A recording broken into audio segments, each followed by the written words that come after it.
राजन भगवान के अंतर्हित होते ही घोर कलयुग आ गया। कलयुग ने अपना पैर जमाना चारों तरफ प्रारंभ किया, पर तुम्हारे सामने वो उसकी दाल गली नहीं। परीक्षित का ऐसा प्रभाव, कलयुग अपना प्रभाव नहीं दिखा सका उनके सामने। पर परीक्षित अब तुम भी चले जाओगे, तब कलयुग अपना असली रूप दिखाएगा। क्या होगा महाराज? बोले दाम्पत्य अभिरुचिम। दाम्पत्य माने विवाह, वैवाहिक जीवन अपनी रुचि के अनुसार चलेगा। वर्ण व्यवस्था सब चौपट हो जाएगी। जिसने जिसको जब जहां पसंद कर लिया, बस हो गया विवाह। विवाह का स्वरूप बस इतना ही रह जाएगा। लोगों की आयु परम एकदम क्षीण हो जाएगी। 20 और 30 वर्ष तक औसतन आयु रह जाएगी। 10-10 वर्ष की कन्याओं को बालक का जन्म होने लगेगा। इतनी मंद बुद्धि शक्ति सब कुछ धीरे धीरे सब क्षीण होता चला जाएगा। आयु क्षीण हो जाएगी, शक्ति क्षीण हो जाएगी, विवेक शून्य हो जाएंगे लोग। सुखदेव जी कहते हैं परीक्षित, जो जितना बलवान होगा वही राजा बनेगा। बल का मतलब केवल बाहुबली से नहीं है। बल कई प्रकार के होते हैं। वोटों का बल,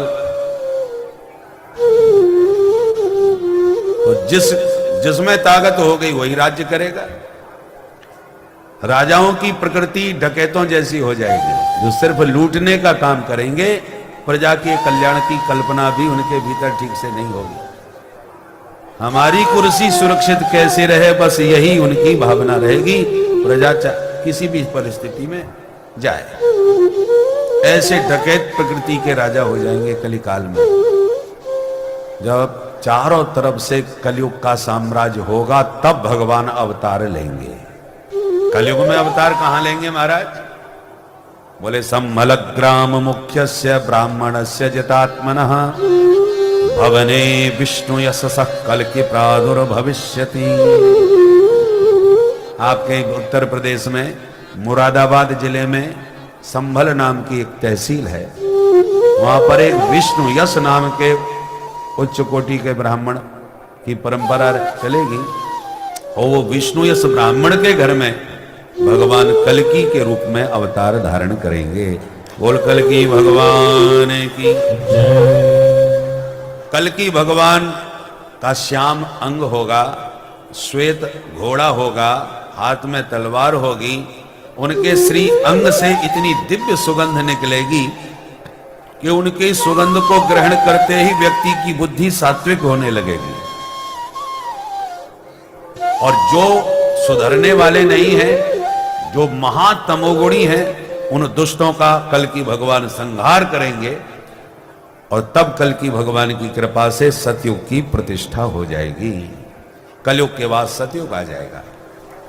कलयुग की उम्र 800 वर्ष की जब शेष रह जाएगी, तब कल्कि भगवान अवतार लेंगे। उम्र कितनी है? बोले 4,32,000 वर्ष की उम्र है कलयुग की। उम्र कितनी बीत गई? बोले 5,220। अभी कलयुग का श्री गणेश ही हो रहा है। कलयुगे कलि प्रथम चरणे, पहला चरण है ये तो। पहले के बाद द्वितीय, तृतीय, और जब चौथा चरण आएगा, चारों चरणों से कलयुग पूरी तरह प्रभावशाली बनेगा, तब कल्कि भगवान अवतार लेके इसका निग्रह करेंगे। सुखदेव जी कहते हैं परीक्षित, अब तुम बताओ क्या सुनना चाहोगे? परीक्षित बोले 7 दिन पूरे हो गए, आज आप भी चले जाओगे और हम भी मर जाएंगे। आज ही हमको तक्षक डस लेगा।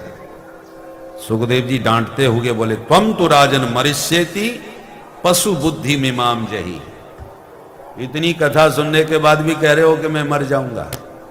तुम्हारी ये पशु बुद्धि अभी समाप्त नहीं हुई। जो मरेगा वो परीक्षित तुम हो ही नहीं, और जो वास्तव में तुम हो वो कभी मर सकते ही नहीं।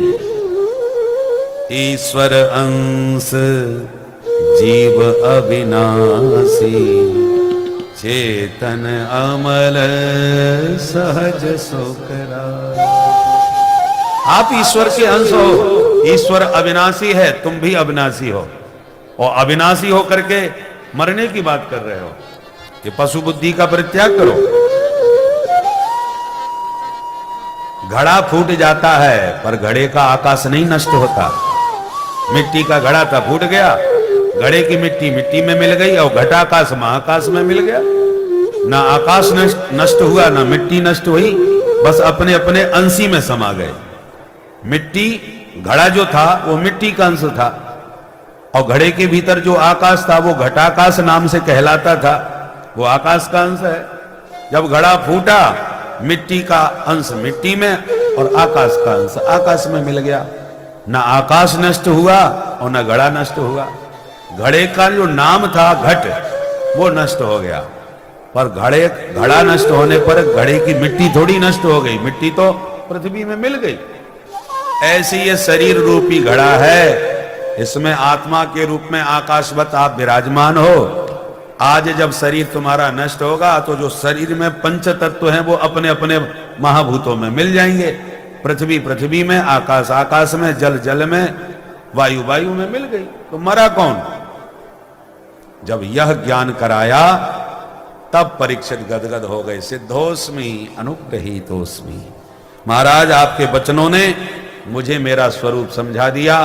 अब लाखों तक्षक मिलकर के भी काटें तो मुझ अविनाशी का कुछ नहीं बिगड़ने वाला। ये सुनकर के सुखदेव जी प्रसन्न हो गए। परीक्षित ने पूजन किया, पूजित होते ही सुखदेव जी तत्क्षण अंतर्धान हो गए। बोल सुखदेव भगवान की। जगाम भिक्षु भी साकम नर देवेन पूजितः। सुखदेव जी अंतरित। अब तक्षक नाम चला, वेश बदल के परीक्षित तक पहुंचा, शरीर को डसा, परीक्षित का देह भस्म हुआ।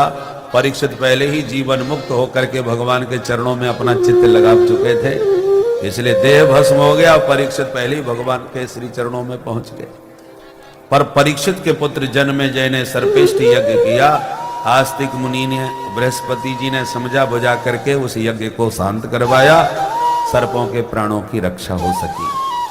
सूत जी कहते हैं, सौनकादि ऋषियों, इस प्रकार सुख परीक्षित संवाद के माध्यम से मैंने तुम्हें श्रीमद् भागवत संहिता का श्रवण कराया, जिसमें 18,000 श्लोक, 335 अध्याय और 12 स्कंध, 12 स्कंध थे जो सार रूप में आपने श्रवण किए। अब अंतिम श्लोक हम बोलेंगे, आप भी उसे मेरे साथ में दोहराएंगे। नाम संकीर्तनम यस्य, नाम संकीर्तनम यस्य, सर्व पाप प्रणाशनम, सर्व पाप प्रणाशनम, प्रणामो दुख समनस्, प्रणामो दुख समनस्, तम नमामि हरिं परम, तम नमामि हरिं परम। श्री हरये नमः।